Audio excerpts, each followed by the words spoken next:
Well, Pope Francis is in Myanmar on a delicate mission of diplomacy. He landed in Yangon Monday morning, bringing a message of peace and reconciliation to a country accused of brutal atrocities against Rohingya Muslims. Francis is now the first leader of the Catholic Church to ever visit the mostly Buddhist nation. Earlier, he met with Myanmar's military chief and is scheduled to speak with the de facto leader Aung San Suu Kyi. She, of course, has been severely criticised for her response to the Rohingya crisis. The Pope has expressed concern for this minority before, calling them our persecuted brothers and sisters. But he has been advised to steer clear of using the word Rohingya on this trip. Our Vatican correspondent Delia Gallagher is travelling with the Pope and joins me live now from Myanmar. And Delia, this is the leader of Christianity in a Buddhist country, talking to them about their treatment of Muslims, and he has already met with Myanmar's military chief. What sort of impact could he have there?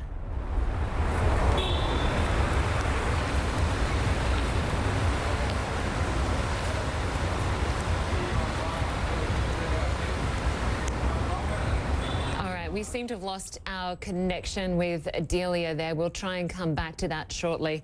This, of course, is far from the first time the Pope has made an appearance in a place that's politically sensitive, sometimes almost redefining the role of the papacy.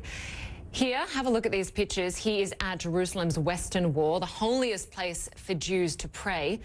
And again here at the US-Mexican border, where he prayed and lamented the migration of impoverished people from Central and South America.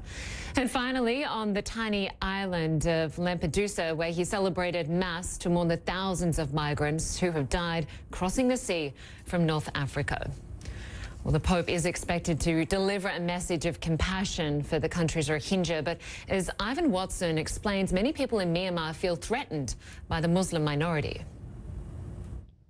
Lynda, cheering crowds met Pope Francis, welcomed him when he made the first papal trip ever to Myanmar, arriving in Yangon. And already Pope Francis's trip, his schedule has changed somewhat, unexpectedly pushing forward a meeting with the very powerful commander-in-chief of Myanmar's armed forces, that's Senior General Min Aung Hlaing. Now, Pope Francis is making this visit to this country at a time of surging Buddhist nationalism in the midst of a terrible humanitarian crisis with hundreds of thousands of Rohingya who have fled across the border to neighboring Bangladesh, and at a time when there's been a dramatic growth in Islamophobia. Funeral for a fallen man. This was the scene in January after the brazen daylight shooting of a well-known lawyer in Myanmar. The victim, Ko Ni, was an outspoken member of Myanmar's tiny Muslim religious minority. His daughter says he was gunned down while cradling his 2-year-old grandson outside Yangon International Airport. When I turned around and looked, and my father was on ground, so I just ran and helped him. But at the time, there's no sign of life. Koni's killing came during a surge of religious tension in this overwhelmingly Buddhist country, a phenomenon CNN reported on 2 years ago. Who is threatening Buddhism in this country? Muslim. Muslims only make up around 5% of the population, but some Buddhist monks preach that they pose an existential threat to the country. We are worried they will exploit our ethnic heritage, cultural buildings, religious monuments, and our brethren when they carry out suicide bombings. Nowhere is this fear of Muslims more acute than in Rakhine State, where a deadly attack by Rohingya Muslim militants against security forces last August triggered a campaign of reprisals. More than 600,000 Rohingya Muslims have since been driven from their homes across the border to neighboring Bangladesh. Refugees accuse the military of torching their villages, mass rape, and murder. Myanmar says it's fighting against a terrorist insurgency and denies deliberately attacking civilians. The U.S. and the United Nations call it ethnic cleansing. There's little public sympathy in Myanmar for the Rohingya. For decades, authorities labeled them illegal immigrants and denied them citizenship. The Rohingya crisis has raised fears among other Muslims in Myanmar who do enjoy full citizenship rights. The hate speech overwhelmed the minds of most of the people in Myanmar. If you look at these people, it's all because of fear. And because of this fear, they are afraid of us, and we are afraid of them. In 2015, there was hope that the election of Nobel Peace Prize winner Aung San Suu Kyi would calm religious tensions.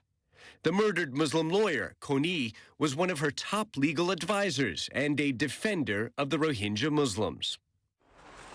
Aung San Suu Kyi's government labeled his killing an act of terrorism. A trial of several suspects is underway. But even one of Aung San Suu Kyi's Muslim supporters argues the political climate in Myanmar is toxic.